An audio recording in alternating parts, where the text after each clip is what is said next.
What's up, everybody? Welcome to the Other Side of the Firewall podcast, where we highlight movers and shakers and glass ceiling breakers, people of color who made it to the other side of that proverbial firewall to do great things in cybersecurity and IT. As always, I'm joined today by Shannon Tynes What's up? What's up? and Levon Maynard. Yes, sir. How's everybody doing out there? Doing pretty good. I was going to throw in Iron Mike Tyson and Michael J. White because they're about to fight, but I was like, you know what? I'm not going to do that today. It's about unity. Are they really going to do that? I saw that. I saw something about that a couple weeks ago. I didn't hear about that. Yeah, they're going to fight for charity. Yep. So it's a free fight. Mm-hmm. Isn't that Tyson and Tyson? Because he played Tyson in the HBO movie, right? I remember watching. That's right. I remember that. I don't think anybody's Tyson. He's gonna be hurt.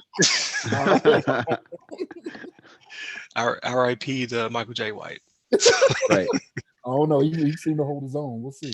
Yeah, they allow kicks. I mean, if they got kicks in there and stuff, no, just all punching. I think if he was unrestricted, but I mean, Mike, like you see Roy Jones after the charity fight. I didn't watch. Ooh, I watched it. Like he was standing up with adrenaline alone. He's still Mike Tyson. I don't care how old he is. That's the truth. But okay, yeah, he is a beast.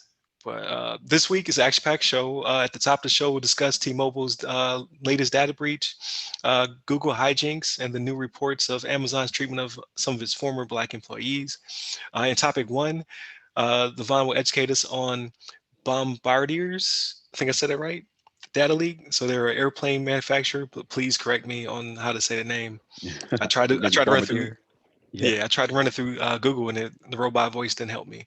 And then in the second topic, I'll discuss Clubhouse and how one of their, or I shouldn't say one of their, but their first breach that we know of, and its ramifications to our privacy. But before we talk about all that, how's everybody's week? I can't complain. Just another day in paradise. Get the play some video games, watch some shows, living a COVID lifestyle. Yeah, I'm trying to think of like anything cool. I'm just like I'm bored right now. Like ain't nothing cool, exciting to talk about from my perspective. But yeah, I've just been chilling out, enjoying some of this beach life. Actually, haven't gone to the beach in the last month or so, but you know, that's how I live my life every day at the beach. But are they open? Yeah, they're open. They're just like there were certain beaches at one point that were closed off to the public. Oh, okay, gotcha. Because people like gathering, but there's like I don't know if it's like certain parts, certain beaches. They allow people like they hang out and do whatever, but not like I assume that if it got to an extent where people are like jam packed and laying on it, you know, because I go to a beach where it's kind of like not a lot of people hang out, people just kind of walking around, just like a little scenic view, and then you know, just go home. They don't like jump in the water and play. You don't see like a bunch of kids like splashing in the water and like with the pails and buckets and like trying to like scoop sand and all this kind of stuff. But so a nude just beach. Like yeah, just a nude beach. Yeah, it's adults only. Yeah, that's pretty much what I've been up to. How about you, Okay. Sub? How about you guys? Man, nothing much my way. It's Groundhog's Day, man. Like again, stay in the house. You know what I mean? Yeah. Play with the children. You know what I mean? It's. I mean, we got some snow Thursday here, so 2 days ago. That was like 5 inches worth. I'm watching it melt all over the place now, right? Like it don't stay long here in Colorado, man. But yeah, nothing much other than that, though. No, I didn't study this week. I know I studied last week, and then this week I'm not on it. Like I need to get back on it. That's right. I know. That's all I got to say about that. The head shaker right there. I'll take that shame. So here's a question. Like I don't know how factual this is, but I see a lot of people are posting that they've passed, right? They're like, hey, I passed the CISP, but they're saying 6 hours, 250 questions. So if you take it online, is it the linear only option? You can only do the CAT if you go in person? I can't find anybody to fact check this. I'm not sure on that. My test is until April, so I was outside of that February window when they were doing the testing. which like the last day is like today, right? Or Yeah. tomorrow maybe. Yeah. So Yeah. I was outside that window, so I never even looked into it to see what they were doing. But yeah, I think that might just be the online portion of it though, because I haven't seen anything saying it's changed. Yeah, because if it's 256 hours, like, like all my concerns are out the window. Because I got a new level of respect for you if you take that test. Like I'm not down for that. Yeah. Uh, so man, I was living the life this week. I'm lying. I wasn't. I didn't do anything. I didn't do anything. I just worked on content for the podcast, and I watched the Amendment, I think it's called, or Amend, the Netflix Will Smith Yeah, that's the, show about the 14th Amendment. yeah. How was it? Watched I watched 3 episodes. It's really good. Like they got me on the first one, and then you're like excited, and then you're like sad, and then you're mad, and then you're excited. It's a roller coaster, and Mm, like, but I know the history, so that means it's good. They did a good job. dang, That's good. But sounds good. I've been wanting to check yeah. out the. I forgot what it's called, like Judas and the Messiah, something like that, the Black Oh Messiah. yeah. I Hmm. think it's on HBO Max. I have that in my queue. I want to check that one out too. But yeah, I know we're gonna get to probably later in the show, but I haven't been watching a whole bunch anything new lately. But Got you. got some things in the queue lined up that I want to check out for sure. Okay. Yeah. Yeah. Definitely. With that being said, there's no good segue, so we just we'll jump right to the. Speaking of the I Black tried. Messiah, I dug deep, couldn't find it. But there's just a few topics that we want to hit up front, just things that popped off. That caught our eye. So, and the first one, it's T-Mobile. So we've talked about it in the past. It's a good follow-up to previous conversations, but they've suffered another data breach. This time in the way of SIM swapping, hijacking type attack. So what is that? So SIM swap fraud or SIM hijacking allows scammers to take control of targets' phone numbers after porting them using social engineering or after bribing mobile operator employees to a SIM controlled by a fraudster. So that's the first time I ever used the word fraudster out of all them words. that's right. But so basically they don't know exactly how the breach took place just yet anyway. Like that may come out soon, but they said they were able to stop it. But what was happening was they were porting people's numbers, and then they were using those numbers to get into other accounts such as banks, so such as banking accounts, because a lot of people's phone numbers are tied to their bank account, and they're able to use it to access that data. Says the attackers were able to port numbers. It is unclear if they gained access to employee accounts or did it through the compromised user accounts. So again, this is the fifth breach in 4 years, as cited by bleepingcomputer.com. So Mm, what are you guys' thoughts? mm. I just say, No. It's a yeah. I guess it's this kind of thing has been. I think it's been a thing for a little bit. People trying to attack or get access to SIM cards, and if they can do like some social engineering and get people to like activate a new device on somebody's account or something like that. Uh, but it's I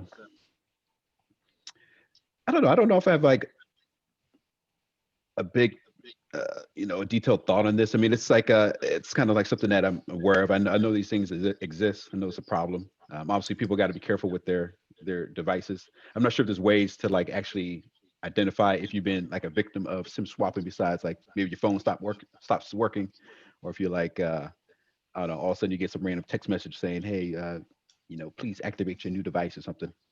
But it's it's an interesting story. I'm glad that they're disclosing.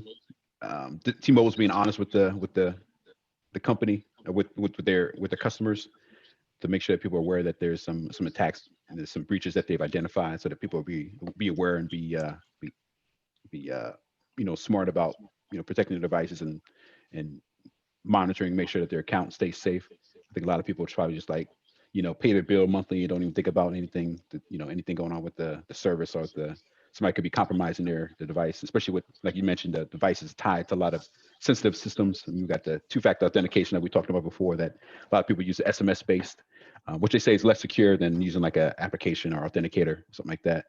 But Right. for these reasons alone, somebody can get maybe potentially like hack your device, or get access to your SIM and to your data, be able to monitor your I guess SMS messages, um, you know. And then again, I always mentioned it before, but uh, it's better than nothing. I think it's better than just having a single factor authentication. But yeah, I think that's my thoughts on this. Do you have much thoughts on this as well, Shannon? So here's what I'll say. They had a last minute addition to this story, right? So they got an update that came out today, a few hours ago, actually, Okay. and they say that the attackers used an internal T-Mobile application target to target up to 400 customers in SIM swap attack attempts. So at first, when I read this story, I was like, okay, they paid somebody off. I was sure somebody got paid. Right. Insider threat. We know that's Insider where threat. that's where the danger is, right? But then I Yeah. read that and I was like, okay, T-Mobile. Now I'm like, okay, am I going to switch to Verizon or something now at this point, right? Like this is like 5 and 4 years or something like that. We just talked about this in December, right? We When we did. got the last one that they did, and I'm like, come on, man, is my information safe? Like I got socials up there in your databases, you know what I mean? Like Right. when is it That's when true. is it going to be too much? You know what I mean? So it's already one of those things where okay, I you provide a decent enough service, right? But if I gotta worry every year, sometimes twice a year, within a 365-day time frame, whether or not my information is safe, the juice may not be worth the squeeze. I may have to move on, maybe pay a little bit more for that security. But yeah, this is Mhm. one of those things where I mean, seeing it was an internal application that they had that got hacked, it's kind of like, all right, protect your house, right? That's what you need to do. Yeah. Like you need to be like Under Armour, right? We must protect this house. But I don't know. I'm just it's something that really gives me pause now because, like I said, I again I've said it in the past too, right? Like I was a military member, so I know my information has been accessed Everywhere. before, right? And it's exactly it is everywhere, right? But it's like I don't. It could be one of those things where it's just in my head now, and maybe because we do this every week, right? We're talking about all the stuff that's going on, and I realize there's risks with doing certain things. If I'm gonna have a phone, if I'm gonna have a credit card, if I'm gonna have my information in all these different places, the risk is always there. But I need them to do better. You know what I mean? Like I'm one of your customers, and I need you to do better. I don't need you adding on to the information that's already out there or refreshing someone's memory that the information could be out there from a previous exposure, right? You know what I mean? Right. So I need them to do better. That's my thought. Yeah. That's a good. Do better. Speaking of doing better, that's a good segue. I'll let you take it over with Google. All right. So Google, I just want to put this. I'm going to preface before I go into this with this, right? Like we are not jumping on Google by any means, right? I know it seems like that by the last few weeks that we've had where we've been talking about Google and how they've been messing up, but it Every week. it appears Google is messing up, right? So this story is actually from CNBC, right? And it's Google's program for Black college students suffered disorganization and culture clashes. Former participants say, right?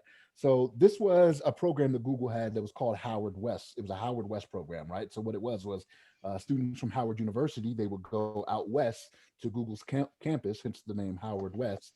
And they started this back in 2017, right? So at first glance at this, you're like, okay, this is good. This is kind of the stuff that we've been getting on Google for, right? Like not doing some of the things when it comes to minorities and peoples of color. But where they fail here, though, is it seems like they weren't giving enough attention to the program to where it was beneficial to the people that were being enrolled in this, right? So pretty much what it was is they would take students from Howard, put them out west to the Google campus, and they would teach them. Like, hey, this is how we do things at Google. You'll work different things. It was different machine things, programming, different things that make you marketable. In the IT sphere out in the world. But some of the things they were coming across and some of the things that are mentioned in the story it was kind of alarming. And again, they started this back in 2017, but the students mentioned disorganization and like there were apps that they would have to log into to see to like know their way around the campus that they couldn't get access to, right? Because they weren't full-time employees of Google.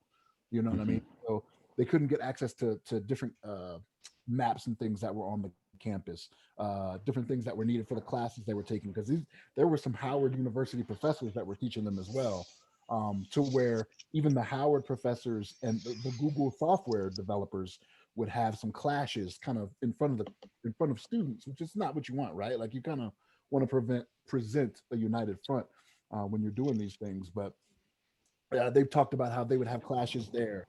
Um, some of the culture things they would run into is they would get carded more often than anybody else. They had an instance in the story where uh, some students in the first class, actually back in 2017, they had gotten introduced by the CEO like a few days before, and Google has like these bikes you can ride on Mm. campus or whatever, and Mhm. security people were calling in security saying they were being stolen. You know what I mean? Mm. So security was stopping these new students, right? This is a bad first impression a couple days in. They were stopping these new students, you know, and then people would have to be like, no, these are, you know, they're part of Google right here. They're here to learn.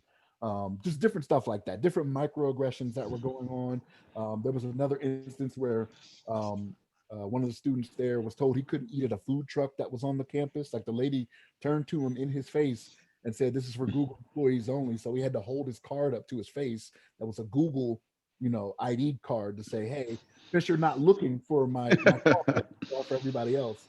I want you to know that I Right. am allowed to eat here." You know, Right. so the stuff we've been talking about with Google, and again, I don't want to make it seem like we're just going after Google on this because I'm not, right, but um, it seems like this is something that's been going on since 2017. Disorganization, culture clashes, um, Mhm. the stuff they got to get better. We say this every week, and I know I sound like a broken record, but we got to do better at this stuff, right? Like, it just seems like the intention of the program was not with the way that they were actually leading it or the way they were managing it. You know what I mean? It seemed like it Mhm. was more for the PR side of it to say, "Hey, we have a program where we're helping Black college students," than actually helping the Black college students. You know what I'm saying? So, but Mhm. what's your thoughts on that, Levon? Mhm. Yeah, so I think it's yeah, it's obviously a concerning topic. Um, one of the big tech players in the game right now. It seems like they're having some issues with you know it sounds like they have some issues with these programs that they're using to support these Black college students.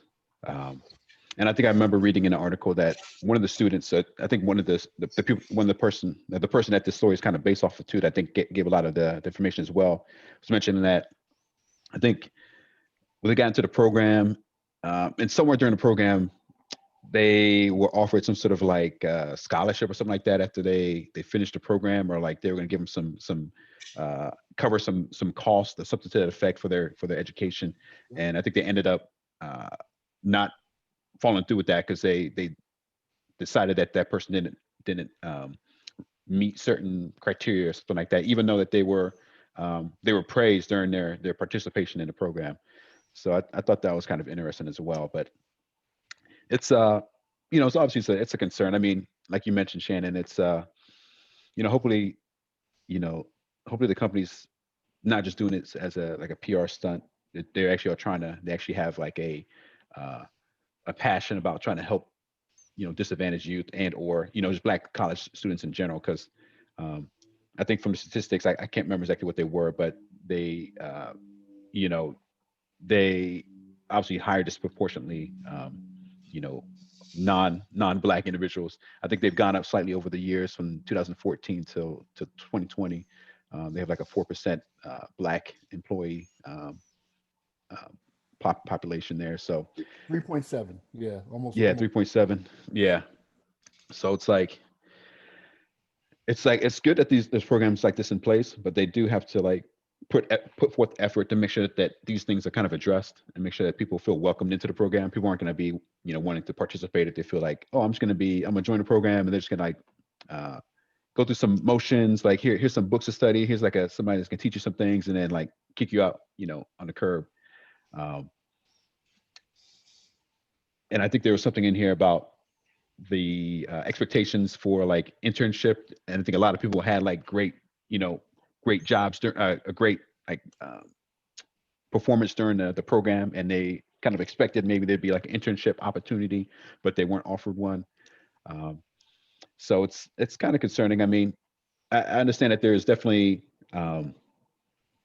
different levels as far as like expectations. Somebody has to have a certain skill set to be employed at Google, but at the same time, I think there's a thing called like a growth mindset where people can learn and develop even better skills while they're learning the job.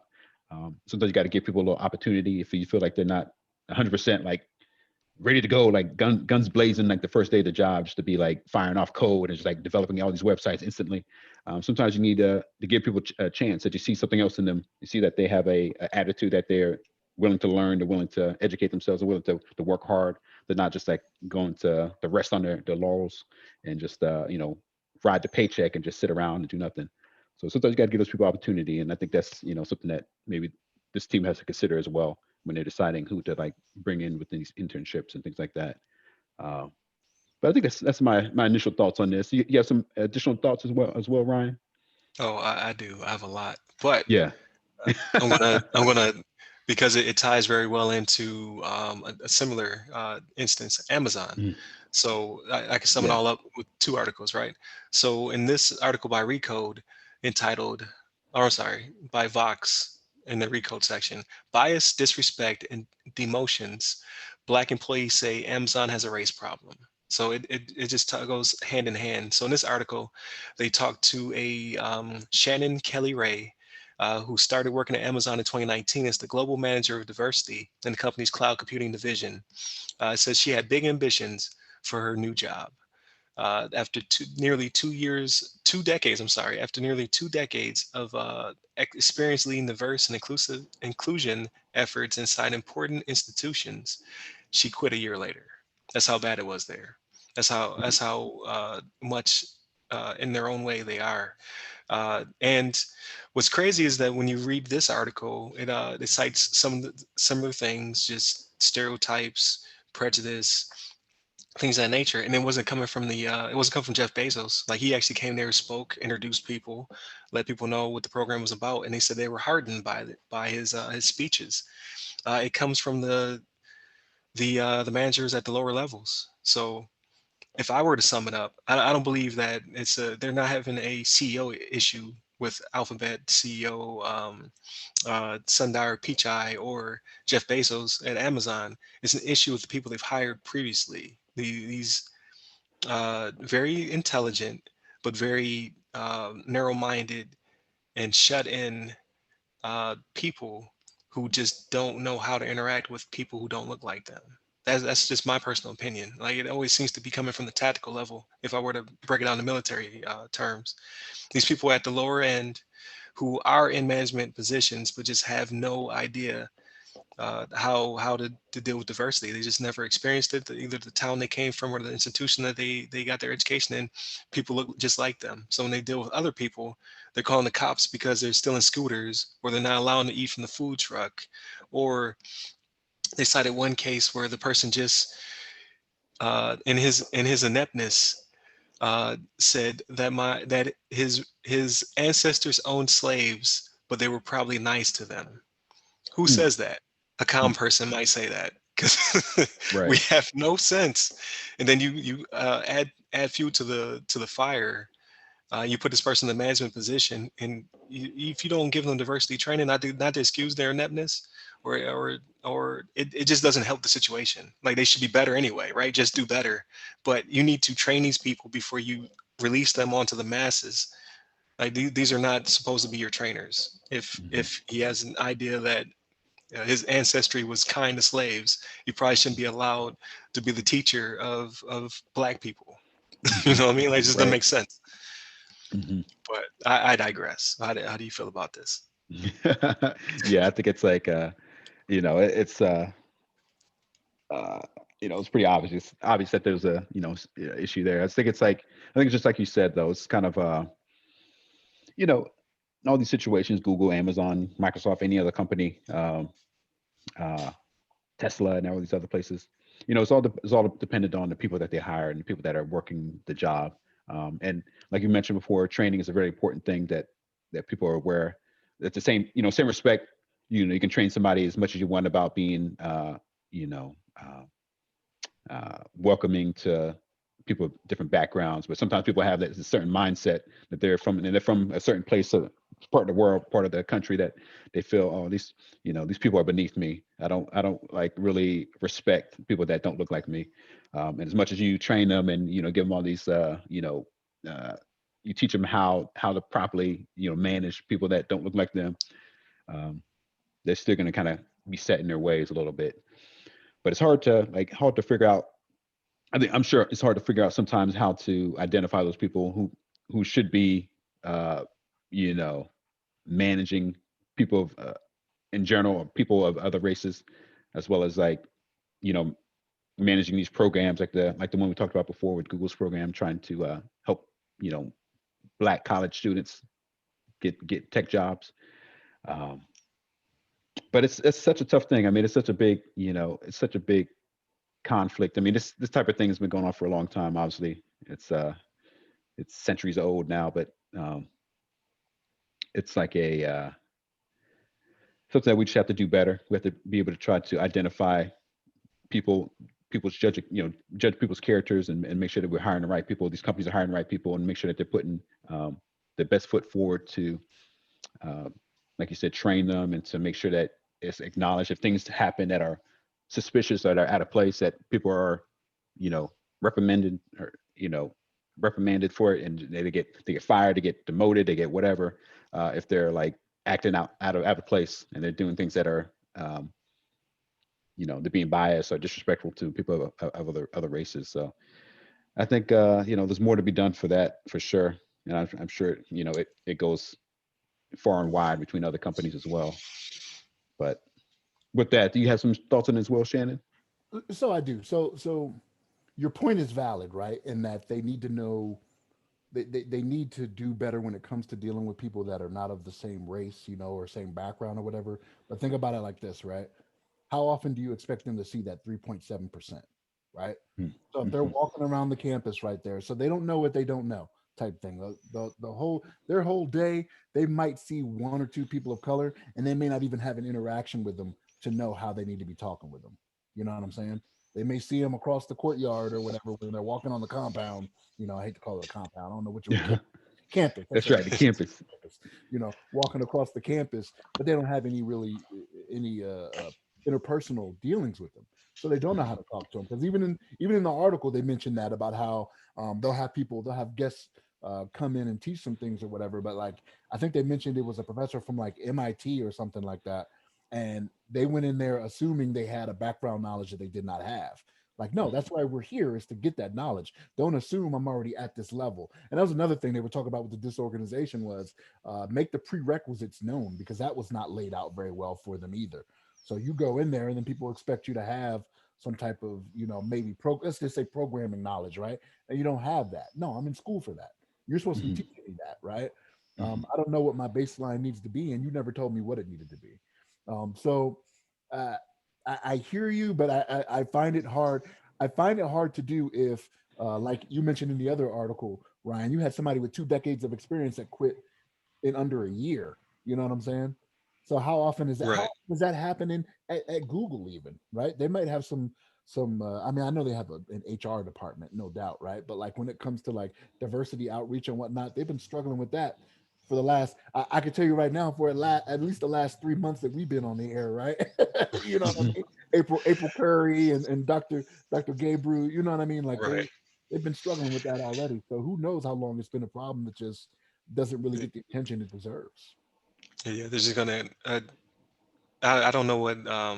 I'm struggling with the civilian equivalent, but whatever a tiger team would be, like you need to spend that money and put in the right people ASAP, because is this going to keep like the media now is this is in the daily cycle. It's just like, you know what, we need an article about Google, we need an article about the president, we need an article, like they have a template now, like, so it's just going to branch off now. It's spread to Amazon. Now we've gone from beating up Google to beating up Amazon. Like, it's just going to keep spreading. Like, yeah, I need to get together, make a coalition of IT of That's right. IT companies, and then like, hey, listen, we need to install a diversity panel or Tiger team or something, because they're about to eat our lunch. They are coming for us. Like 2020 would let you know we're not playing no more. 2021 is just going to be an even better sequel if you keep playing around. Like fix yourselves. That should be named the title of this episode. Fix yourself. Right. Or just do better. One of the two. But again, strides are being made. However, again, you got to check your lower management. They're just not doing a good job. So, yeah. But with that, if you could pronounce the name of this company, I'd be very happy. So, struggling. Yeah, I think it's just Bombardier. I mean, I've heard that phrase before. Okay. Yeah, Bombardier maybe. But nonetheless, so this next topic we're talking about from ZDNet, airplane maker Bombardier data posted on ransomware leak site following FTA hack. And this is by Catalin Campanu. So in this article, basically just describes it's just a situation that happened to this company, airplane maker, that essentially they're running this file share web server, and essentially got hacked. Apparently there was like a 0-day vulnerability on this software that they were using. I think it's called Acelion, and apparently it has some sort of zero-day vulnerability that some hackers were able to access or take advantage of, and access their data.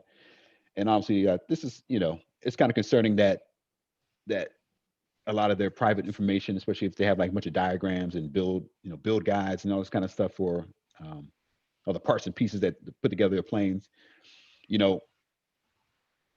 maybe a nation, another nation, China or Russia might want to use some of this data to help design some of their planes, some of their capabilities. I know this kind of things happen in the past with other military installations, military like jets, things like that. Somehow they get leaked and able to use. All of a sudden you see like like an identical plane built in another country that looks just like the ones from Bombardier or from other military organizations. But yeah, essentially it's it's a pretty straight story. I mean, they got hacked. It was discovered that some of the data was on the dark web. It looks like the ransomware gang may have like asked for some sort of like for them to pay some money, but I don't know if they actually went through with any payments at the time. But they said that no personal data was shared, but they most likely lost some like private intellectual property, and actually being offered for free on the dark web. So that's kind of funny that just like everybody just have at it, do whatever you want with it. And you gotta wonder too. Some people, I don't know who this group is, but you just gotta wonder if they are, if they ever have like, I don't know how to describe it. Maybe like a concern about this affecting like their own safety, or like I don't know if they hack these like airplane companies website, and then I don't know, they use this information to like people like get the specs of these airplanes, and they're able to like these other people that purchase this data are able to use this data to like hack other airplanes or something to that effect, or start compromising other systems, and it might end up kind of coming back around and affecting them in a roundabout way. But that's pretty much the story. It's just another ransomware leak. Something that we obviously know a lot about, that we've seen quite a bit in the last several months here. But especially with COVID going on. But you guys have any thoughts on this? So yeah, I think this one is just not to say negligible, because it's still something got stolen, but I think it's more IP driven. Like you just don't want somebody to be making Bombardier, like you said, like Kirtland brand Bombardier jets That's right. out there. You don't want that to happen. But hey, you never know. Like if there was some kind of flaw, vulnerability in the plane, or in its suite of components. Like maybe it could be something they could use to the plane or to the manufacturer's detriment. They just don't really reveal that in this article. Which, Mhm. I mean, if it did exist, they probably wouldn't tell you anyway. But it is kind of interesting. So it's weird, right? So now the more I think about it, it's starting to feel less like espionage and like spy versus spy, and it's starting to feel more like stagecoach robbers, like back in the day. You know what I mean? Like it's so much of it. It's so unpoliced. It's just it's so brash and in your face. Like every week, it seems to be like something bigger, better, just anything you could think of being stolen, and then just being put out there for the highest bidder or for free. Just be like, hey, we did this, and they didn't pay us, but now you can have it. Mhm.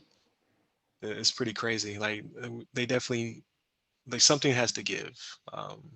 Like I don't know if it's like what you said with the zero trust model or what has to be done to try to starve this from taking place because it's getting to be so normal. Yeah, yeah. I think ever since, especially with everybody working from home nowadays, and a lot of companies putting their information out on the web, making it accessible for everybody, it's become a hot item for sure. Yeah.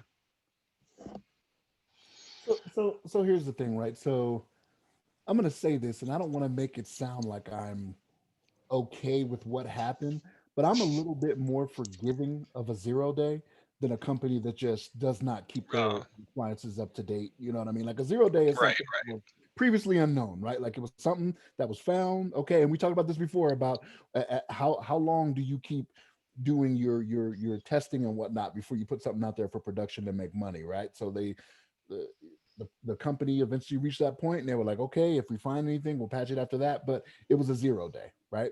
So it's not like it was a patch that was available to them a year ago. They just didn't do, and they were being lazy about it. So, like I said, I'm a little more forgiving of that. But again, I don't want to be like, oh well, it's okay. You know what I mean? Because it's not okay. Right.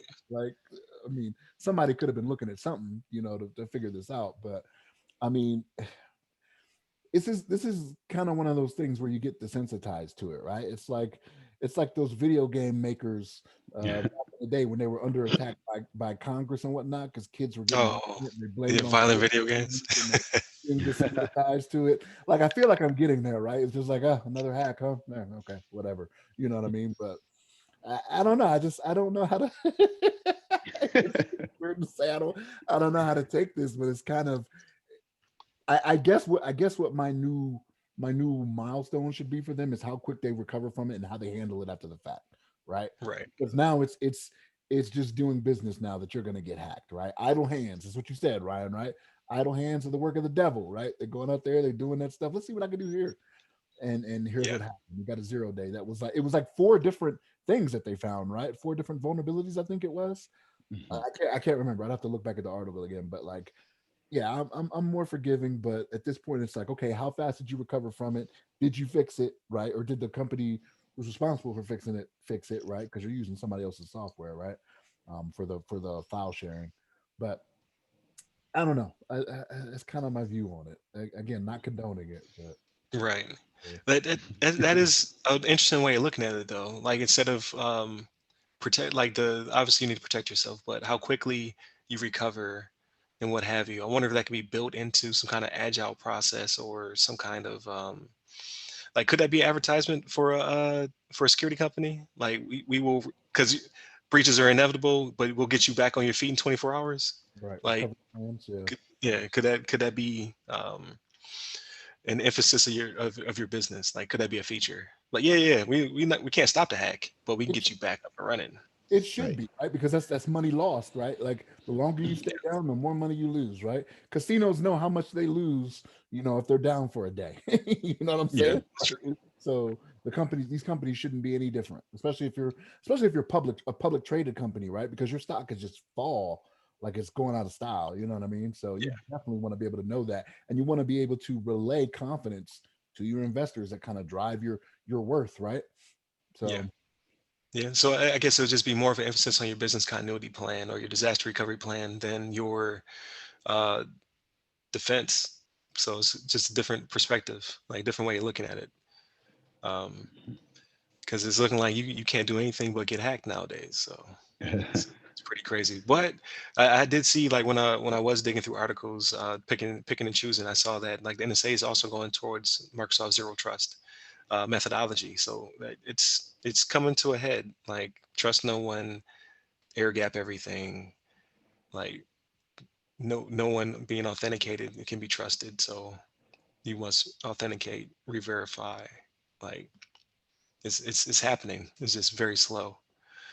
Um, but speaking of breaches, so Clubhouse chats are breached, raising concern over security. So there was already some concern about Clubhouse. I don't know if you guys know what Clubhouse is, uh, but I can elaborate because I'm on Clubhouse now and I like it. So it's a new social media platform, came out last year. Basically, it allows people to host conferences, so to speak. Like, the host takes the stage, they can present whatever they want to present in front of the people. People come in, they can either listen or they can be given spotlight to come on stage. And what's so cool about it is because it's so new and so non-monetized, you'll see extremely not to say important people, but you'll see people who are CEOs and uh, owners of businesses intermingling with regular people, which you don't see on a regular basis. So it's pretty cool. Uh, one of my mentors, he was on there, Jeff Lodick, and he was talking. He also had a former, I believe he was either a sports newscaster or a former MLB player, and they were talking about the benefits of sports with kids. And then they actually had uh, like a therapist and like a uh, what is it, sports medicine person. Then they had a couple like division one uh, ex soccer players. So like just talking, just mingling amongst each other, just having a regular conversation. And you just don't see that. Um, the platform when it launched was, I think, worth valued at 100 million, and then I want to say Facebook or Google wanted to purchase them for 1 billion. They turned that down as well, and it just continued to grow. The platform just continues to get better. It's pretty elitist. You have to be invited. You can't just show up. And for the time being, you have to have an iOS device to access it. They're not on Android yet, but it's going to happen soon. So it's a pretty cool platform. I definitely want to do some stuff. Um, the other side of the firewall related, I'm just kind of scared to put myself out there. You know what I mean? Like, I gotta see a bunch of different presentations, kind of figure out how it works. Um, in spite of it, people just saying, just do it, just go, start talking. People will show up. But apparently, a lot of because I'm rambling now, a lot of the back end is out of China. So there was already concerns, and now with the breach, because they initially said that these uh, sessions could not be recorded, because the whole premise of the platform is that it's live. It's like, if you watch our podcast, if you look at our video, or sorry, if you listen to a podcast, if you watch our videos, that's like buying the album. But if you come to Clubhouse, that's like coming to the concert. So the whole thing is, it's not supposed to be recorded. It's just supposed to be just free flowing, just happens, and then you gather what you can from it. But they found recordings were out there. They shut off the account. They said that they patched the vulnerability to make sure it didn't happen again, but people are a little concerned. So I said a lot there. Go ahead, Lamont. So I don't know if I have much thoughts on this. I mean, obviously, it sounds like a good platform for people to get their voices heard. Obviously, they had some sort of security breach. I don't know. I don't think they really detail exactly what happened in their breach, but obviously, it's something that they're gonna have to like identify and make sure that they are resolved. I mean, especially if the back ends in China, I'm sure that's gonna be a big concern for a lot of U.S. companies, or like people that maybe obviously have concern about things running in another country, that they may be using it for some malicious content or malicious reasoning. Um, and I'm not sure what, if it's just like a social like box where people just talk to a group of people. I'm not sure what kind of content they'd be so concerned about with other people having, if they're going to have like, especially if you put things on the internet, it's pretty much, once it's on the internet, everybody has access to it. So, you never know if, China has it, if Iran has it, if, people in London have it, whatever. wherever you're concerned about people viewing the content, as long as you're not putting like your social security number and your address on the platform. I think I read here something to the fact they don't even store like private information or users information on the back end of their of their uh, of their infrastructure.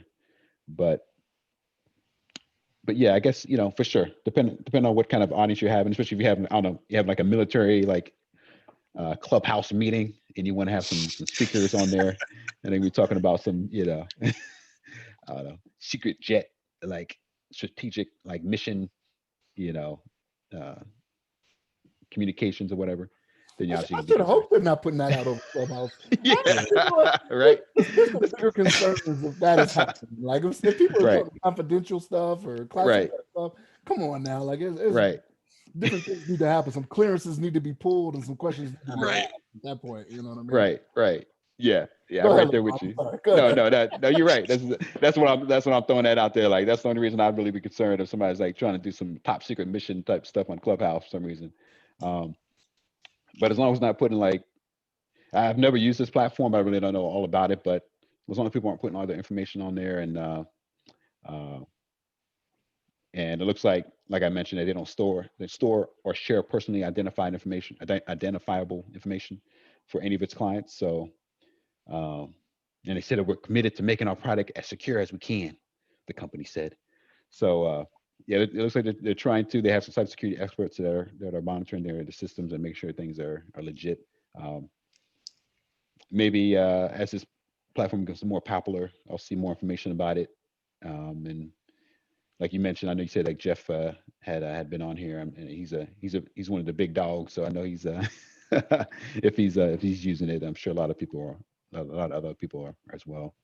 But I think it's my initial thoughts on it. I don't think there's much more I can say about it, but hopefully they take care of their security issues and people can use it as a means to their little soapbox where they can get on there and talk to a bunch of people.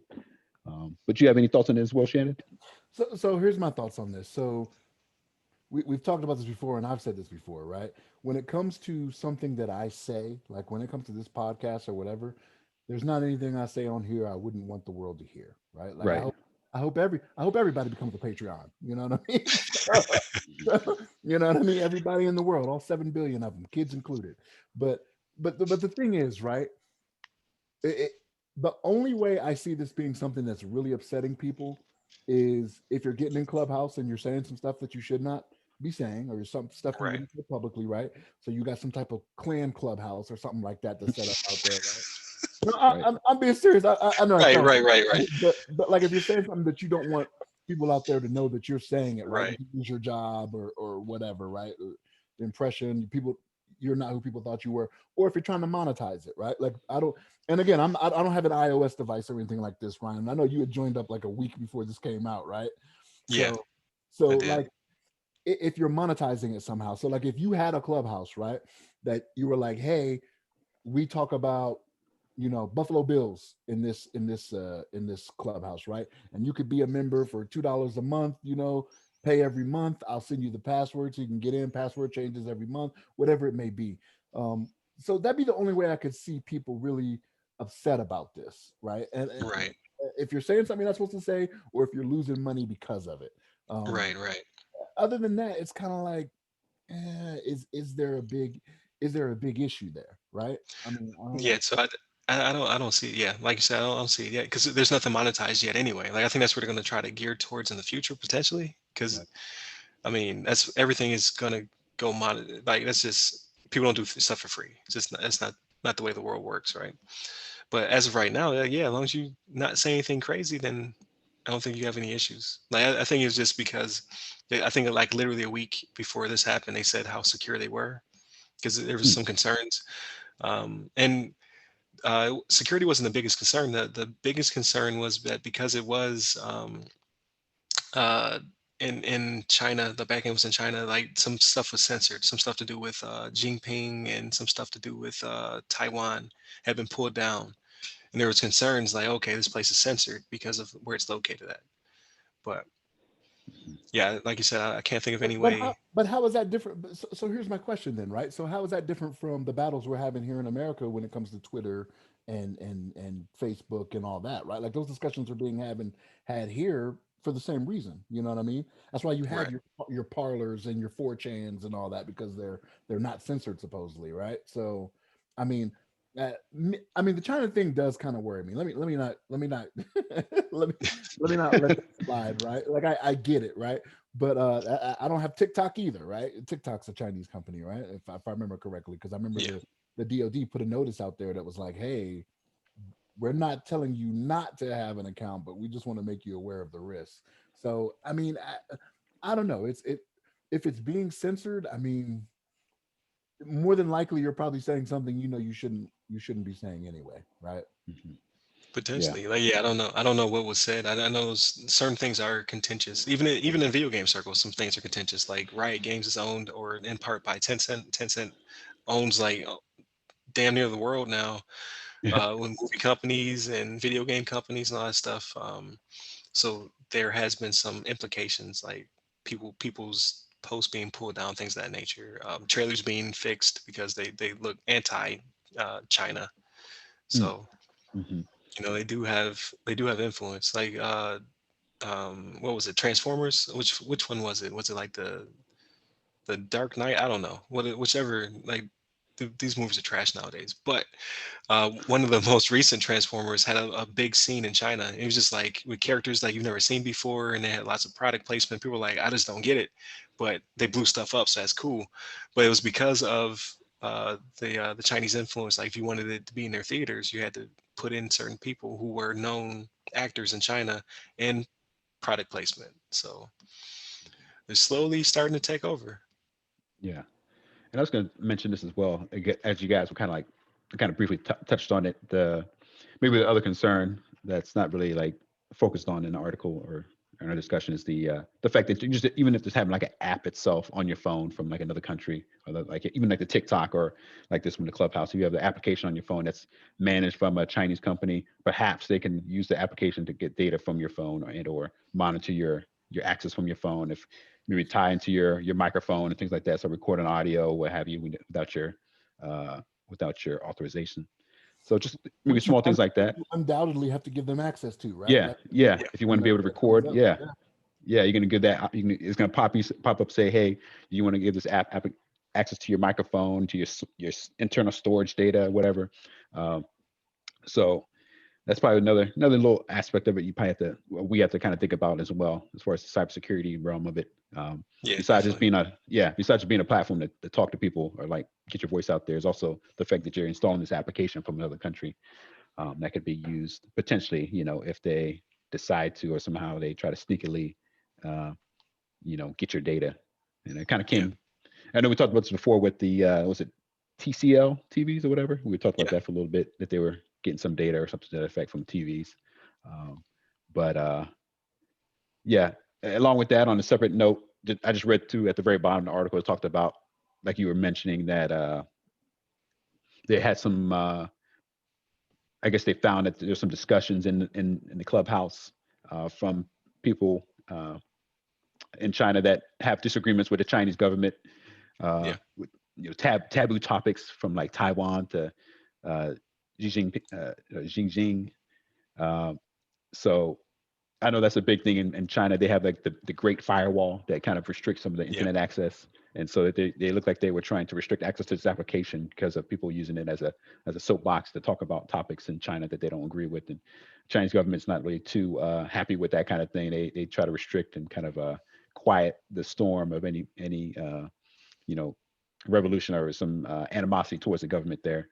So I think that's kind of an interesting topic as too. I've been with my wife, is she's actually in a course learning some Chinese, and so we've been talking about some of the Chinese topics similar to this that popped up recently. And I know that could be a whole discussion in itself, just the whole Yeah. economy of China right now, how they're running their managing their people and the government, and how they control certain aspects of the people. But I just figured I'd throw that out there. I thought that was kind of interesting. No, definitely. Yeah, you have to be careful what you install. Yeah, Good thing our phones are made in America, but they're not. that's right. Yeah, Right. right. The f- the phone is made Yeah, in the China. The phones, apps are made in China. computers. All the chips in your Everything's computer, probably. Yeah. Yeah, yeah. Your clothes probably made in China. I wouldn't doubt it. So, like, yeah, that's the thing. But you know what I mean? Like once we start making in America again, we won't have that problem. Right, right. I think the thing is it's too Ugh. expensive. Nobody wants to make it in America. They're like, oh, I gotta save money, cut costs. I'm gonna, make it overseas and all this kind of Yeah, stuff. So man. Like that's a whole nah, nother. it'll be a $20,000 iPhone, but it'll Yeah, be made in America. that's right. That's right. That's what's No, important. we're expensive. You want me to make some iPhones? Okay, you need to pay me like $200,000 a year to make some iPhones. But, No doubt. Yeah. No doubt. So I think that's a good way to wind into what we've been either playing or doing, or the category gets broader and broader each week. that's right. That's right. So what about you, Shannon? What have you been what media have you been consuming this week? You know Yeah. what? Not really much of anything. I finally turned on a video game on the big TV downstairs. Looked great, but Mm, Okay, I only did it because my youngest daughter said she wanted to see Spider-Man. So I was like, gotcha. nice. okay, So she left the room. I was like, all right, well, I've already beat this game, so I'll turn it off now. But no, actually, I've been. So I got Hulu Live a couple weeks ago, and I just been watching more stuff on live TV. I'm watching more basketball games that I haven't been watching in a couple years because I haven't had cable. So, like when it comes to video games and whatnot, I haven't really been doing it. This this past gen console that I got, I think I'm getting a little snooty with it. I'm like, Mm. So this is old. yeah. How come there's no K behind the resolution of what I'm watching here? What is Right, Oh right. no. 1080p progressive? Oh, Right, right. 1080. No. But no, I just 1080. Ugh. yeah, I haven't really been haven't really been playing any video games. A couple TV shows here and there, you know what I mean? Like onesie twosies or whatever, but for the most part, live stuff or just doing stuff around the house, man. Mhm. All right. What about Yeah, you, Levon? yeah. Yeah, so I've been continuing to watch a little bit of Warrior. I have to finish it up. I have like a few episodes left in the most recent season that's out. Uh, Got to finish that up. And what else? I've been I've been focused a lot on Destiny 2. It's like it had like a little expansion, a little look, expansion on like a new season that came out, some new content. So I've been trying to level up my characters in that game. But I know we talked about it earlier. I want to check out. I have some things queued up on the HBO Max. The Judas and the Black Messiah. I think that was the new movie that came out. Um, I wanted to check that one out. I heard some good reviews on that one.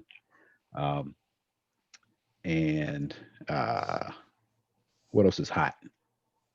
Looking forward to some movies that are coming out down the pipe. HBO Max has got a lot of movies that they're pushing out with the uh, Oh yeah, Godzilla versus King Kong and all this kind of stuff coming down the pipe. And then we Snyder got cut, the Snyder yeah, yeah, cut for Justice League Snyder comes out cut. in March. Yeah, So Justice League. I'm about to cop those real quick.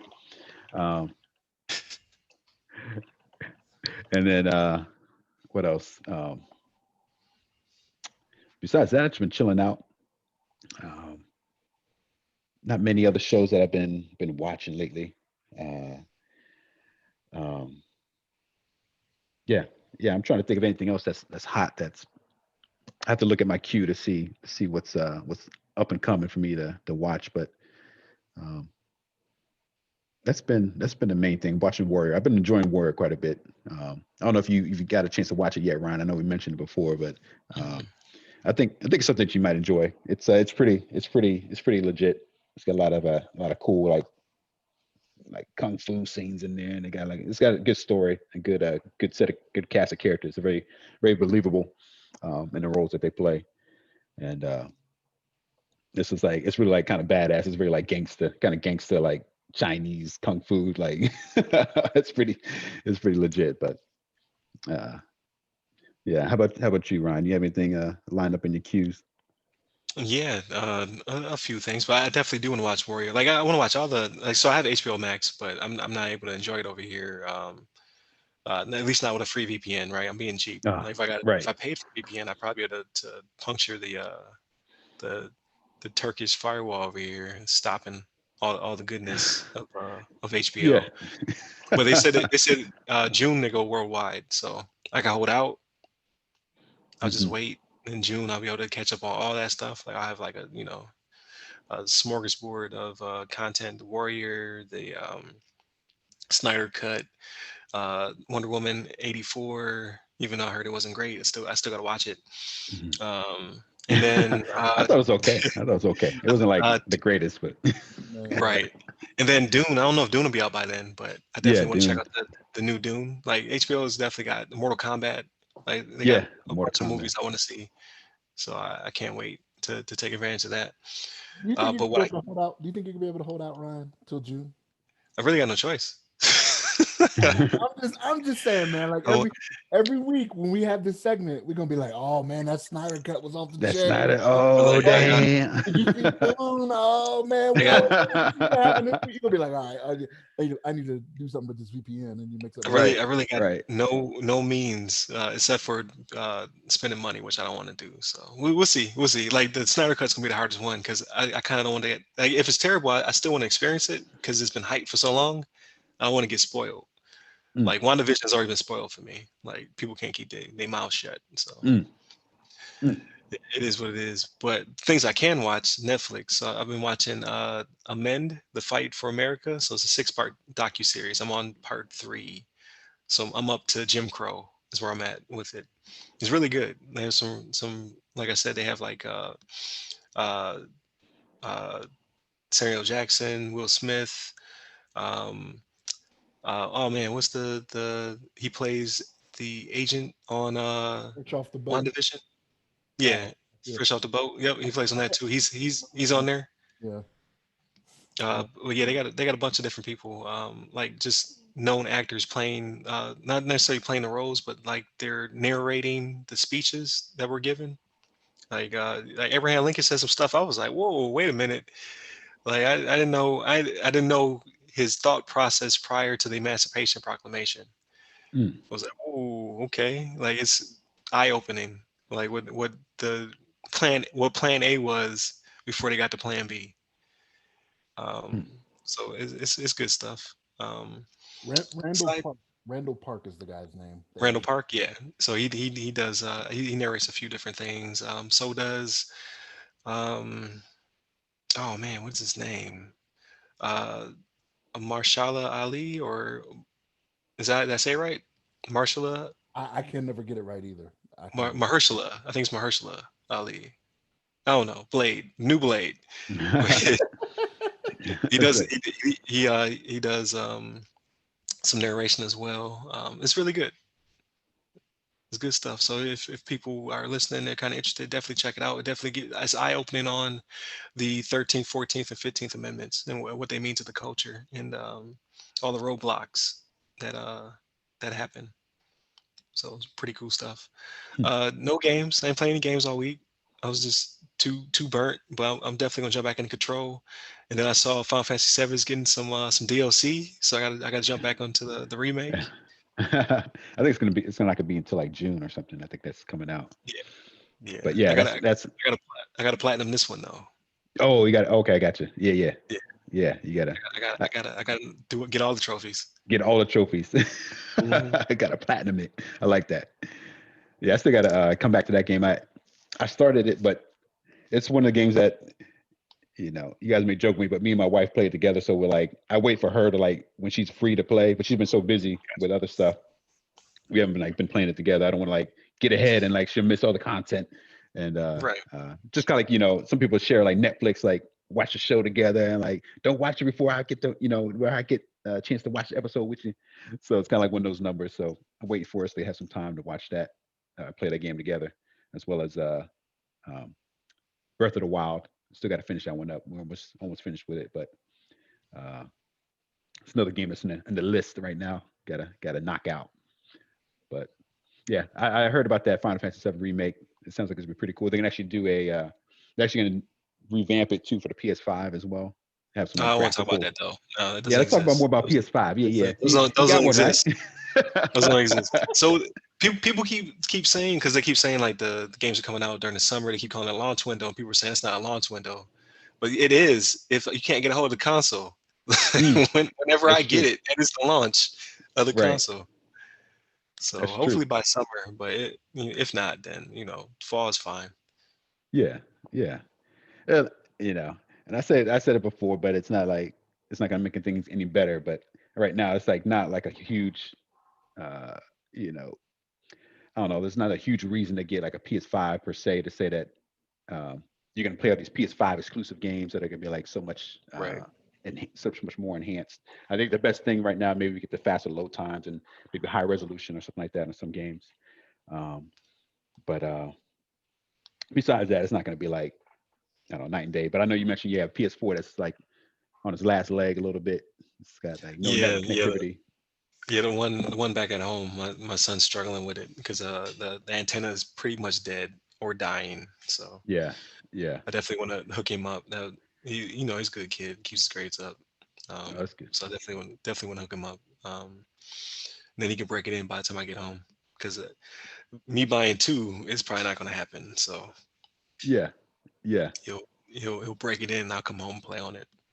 A quick side on that side note, but along the same lines about the PS5 stock shortage. I did hear about the current administration, Biden administration. They're doing some sort of policy. They're trying to, or some sort of a, um, initiative to dive into why there's a chip shortage. They're trying to make sure that these chip manufacturers and that the U.S. is able to acquire these electronic components Right, to build devices. We got like right. there's a PS5 shortage, Xbox shortage, graphic card shortage, things like that. And they think a lot of it's tied to the shortage of those processing chips and things like that that they need to the components that build these different devices. Yeah. Um, So I don't understand. So I read a little bit of the article, but I didn't really dig deep into it. Like, so are they trying to say that it's being throttled by manufacturers, or are they trying to say like maybe we should start building in America to you know, offset the shortage? yeah, I'm not sure about that either. I have to dig into it as well. I just saw like a kind of maybe more like headline news. I kind of brushed over the article here and there, but it's something like Right.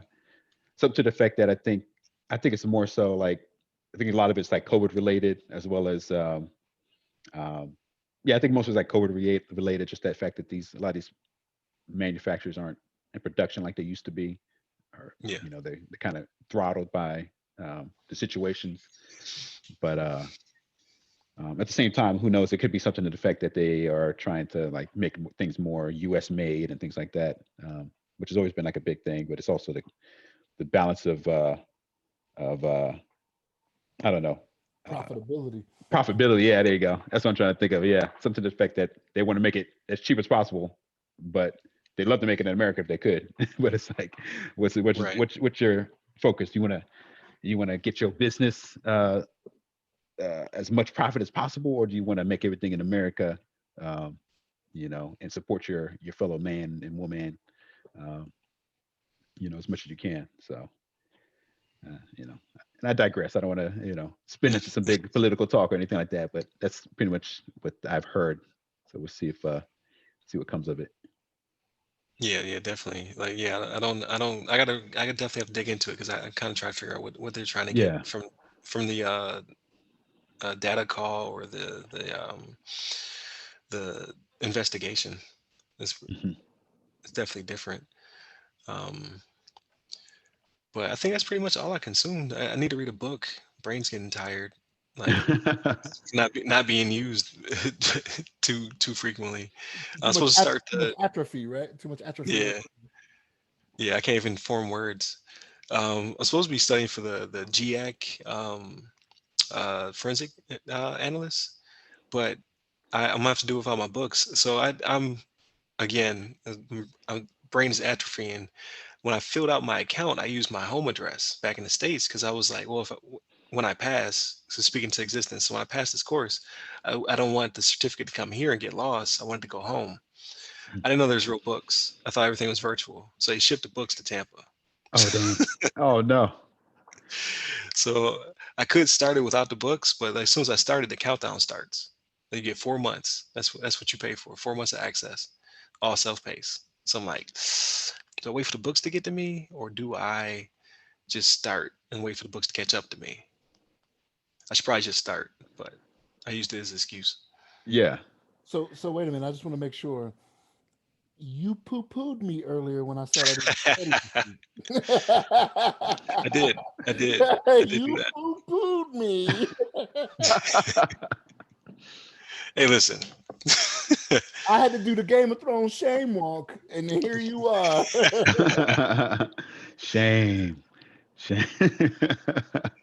Yeah, I need to jump on it though. So maybe Monday. I'll start it up. I mean, I'm here's definitely. the thing. Even if you're not going to get everything you can from the books, right? The books are probably going to be the ultimate resource. Like with you doing a little bit of something, it's not like like if the books do come and all of a sudden you've lost that much time or whatever, right? Because the ship from Tampa out there to where you are, man, I don't imagine that's going to be a quick ship. You know what I mean? No, it's at least a month. Yeah. Oh, wow. Is it that long? I would have said a couple of weeks. Because But you said a month. Ooh. because it goes through three different Like custom. what's it Like, called? Yeah, three different customs. So that's a slowdown. Hmm. Definitely. Yeah, you definitely. Hey, you might want to hit up YouTube or something. Yeah, but I don't think I need them. I think I just need them for the test. Like the test is open book. So when I go to the testing center, I can have the books on me. So I'm going to need it for that. But I think I can just start the course, and all the material will already be virtually available to me. which course was this again? The GAC certification forensics analyst. Ah, nice. Look Yeah, at you. I'm trying to fill in some gaps. Like I'm like, yeah, I do have, my degree. I got my experience. I got the CISP, but um, what about practical experience with forensics? Like CH is good. I definitely need to knock out my CHFI, but what I was told was this course actually puts the tools in your hand and gives you uh, applicable skills. Practical, yeah. Yeah. Nice. So I just want to round out my resume. Absolutely. So I'll let you know. Like I heard it's pretty tough. So it's like a 4-hour test, open book. So whenever you tell me an open book test Dang. is 4 hours long, Right? I'm like, that's Yeah, probably a hard ass test. yeah, So it's a long time. yeah. It's a long ass test. But you can do it, man. Just like just get on the grind, get your studying on. Hopefully you can get your books at, somewhat soon. Yeah. You can start reading up on it. Like Shannon was saying, get some YouTube time, find some. YouTube actually has a lot of great content. You can find a lot of stuff on the web in general, just for like video content, people discussing different topics that they're Yeah, pretty smart definitely. on. Yeah. Cybrary. Does Cybrary have anything on it? Yeah, they do. Like there's a ton of info. Yeah. So speaking of content on the internet, if you want some easy eight tips and again your CISSP, I got a video out there. So Mm, um, definitely hit us up on YouTube, or I even made an audio and put it on the podcast. So it's got its own episode. So if mm, you want to know my tips to getting the CISP, go ahead and listen or watch. mhm. So you like that little plug in there, but I like that. I also, like that. also okay, also with plugs. So it won't be in this episode. I think I'll break it off. But we also did an interview with Chelsea Pierre she's the CEO of Blurred's Leading Technology, and it was a really good interview. So that'll be coming out soon. So that more content got it in video and in audio. So stay tuned, and that'll also be out there for the patrons of our Patreon 7 days early, completely ad free, and then it'll hit the free feed 7 days later. So content is coming. With that being said, you guys have anything else Nothing from me. before I start closing? So again, shout out to our Patreon patron, Anthony Cater, for his support. Thank you to all those who are listening on the free feeds, all those tuning in on YouTube. The LinkedIn is actually pulling in people. I'm starting to get lots of thumbs up and questions and what have you. So definitely thank you to the people on LinkedIn. You can reach us, or I'm sorry, oops. So thank you to my co-hosts. Thank you, Shannon. Thank you, Levon. Appreciate y'all. Oh yeah, we're here too. In the background, you know. Grace's host. Without y'all, all this good content could not be here. So I definitely thank you, and as always for checking in on me during the week and giving me some good content to talk about, because I was struggling this week especially because stuff doesn't want to happen until Saturday. Okay, you got all them other good days of the week. Like get your ransomware fraudulent schemes out there early. You know what I mean? So we can capture it and we can talk about it. But disclaimer: we do not support. What is it? Fraudsters? Is that the term I used to say? We do not support fraudsters. We do not support fraudsters.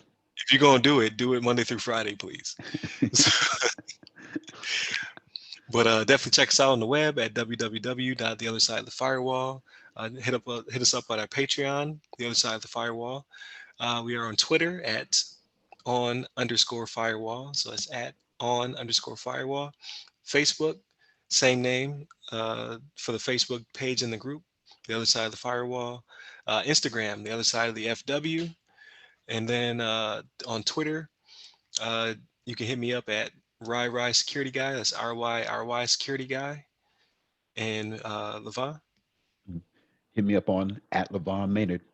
Regular ass Levon Maynard. He's after the Michael Jai Mike Tyson fight, he's gonna throw his hat in the ring. That's right. He's fighting the winner. I fight them both at the same time. That's what it is. Yeah, so keep up with that guy.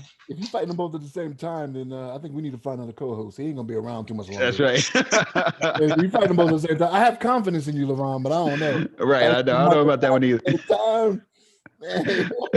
I don't think I have the confidence in myself. I want to get paid though. For sure, you want the money. For sure.